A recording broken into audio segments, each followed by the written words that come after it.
सावित्री, हे बघ मी तुझ्यासाठी काय आणलंय.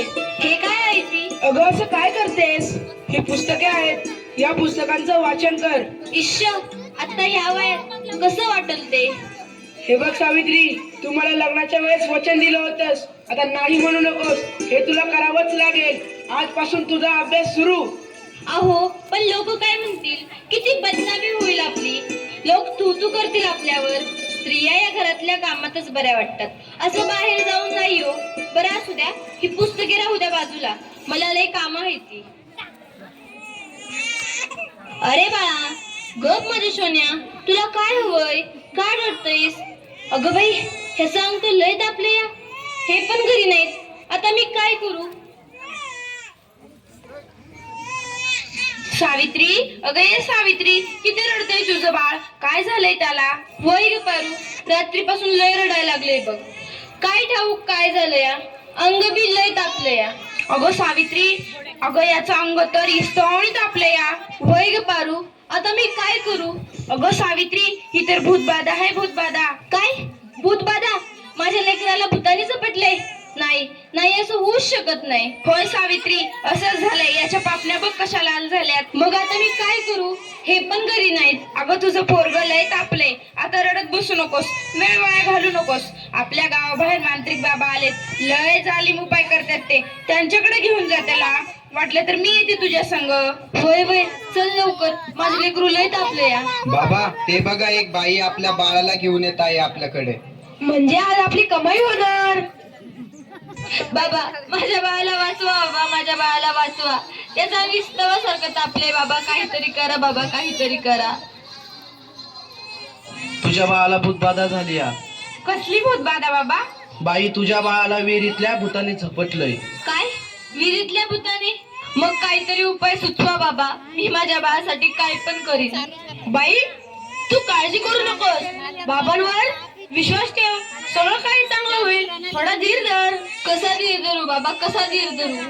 तुला तुझ्या बाळासाठी बळी द्यावा लागेल, म्हणजे तुला एक बकऱ्याचा नैवेद्य द्यावा लागेल. ठीक आहे बाबा, मी माझ्या बाळासाठी वाटते ते करेन, पण माझं बाळ वाचलं पाहिजे. माझ्या बाळाला वाचवा बाबा. बाई, तुला काय करायची गरज नाही, तू फक्त पैसे दे, नैवेद्य आम्ही करू. ठीक आहे बाबा, मी वाटेल तेवढं पैसे देईन, पण माझं बाळ वाचलं पाहिजे. हे घे अंगारा, दिवसातनं 2 वेळेस लावत जा बाळाला. बाबा की जय हो, बाबा की जय हो. बम बोले, बम बोले.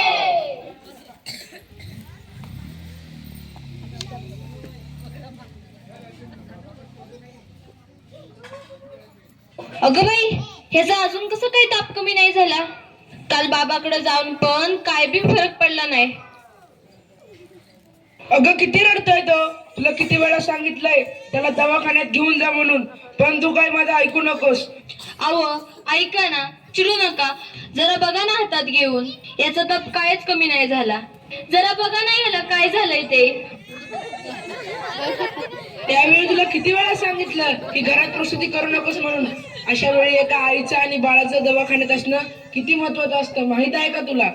अहो, पण पुरुषाच्या हातून प्रसूती करताना लाज वाटते.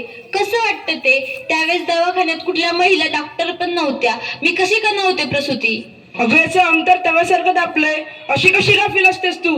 अहो, मग काहीतरी करा ना. दादा, लवकर जाऊन वैद्यांना बोलव. हे काय करतेस तू? मी याला देवाचा अंगारा लावतीये. बस कर सावित्री, हा सर्व अंधविश्वास असतो. अहो, जरा विश्वास ठेवा. हे बघा, याचा ताप कमी होतोय, कपाळ पण अगदी थंड पडलं या. बघा ना जरा. उठ ना बाळा, उठ, डोळे उघड. हे बघ, तुझी मम्मी तुला बोलवतीये. उठ ना पिल्लू, आई तुला आवाज देते. उठ ना बाळा. काय झालं? अहो याला काय झालं? हा उठत का नाहीये आणि डोळे पण उघडत नाहीये.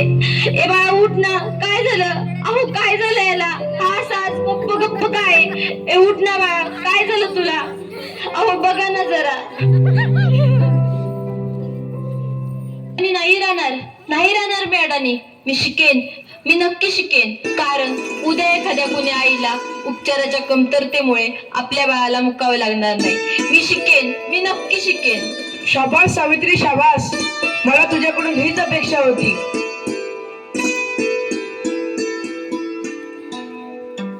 अगं बाई, मला माहिती माहितीच नव्हतं. सूर्य हा पृथ्वीच्या गोल फिरतो.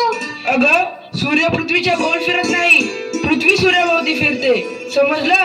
चल गावंढळ. तुम्ही मला सारखं सारखं गावंढळ म्हणत जाऊ नका हो. लाज शरम सगळी विकून खाल्ली आहे या सावित्रीने.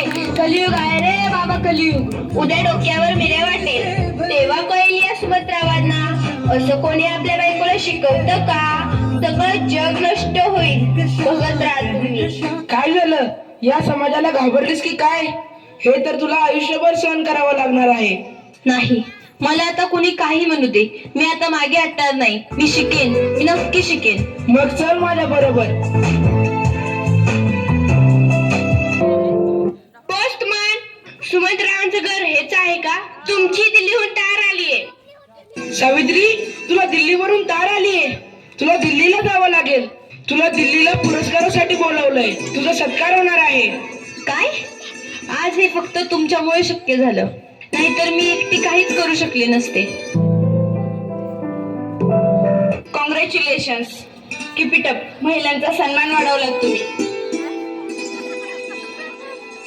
आज माझ्या हातात ही डॉक्टरकीची पदवी नसून उद्याच्या त्या सोनेरी क्षणाची चावी आहे, ज्याच्यावर आजपर्यंत फक्त अंधविश्वास व नकारवक्तेचे कुलूप लागले होते. माझ्या देशात अशा अनेक महिला आहेत ज्यांची स्वप्न चुलीच्या धुरात हरवून गेली आहेत.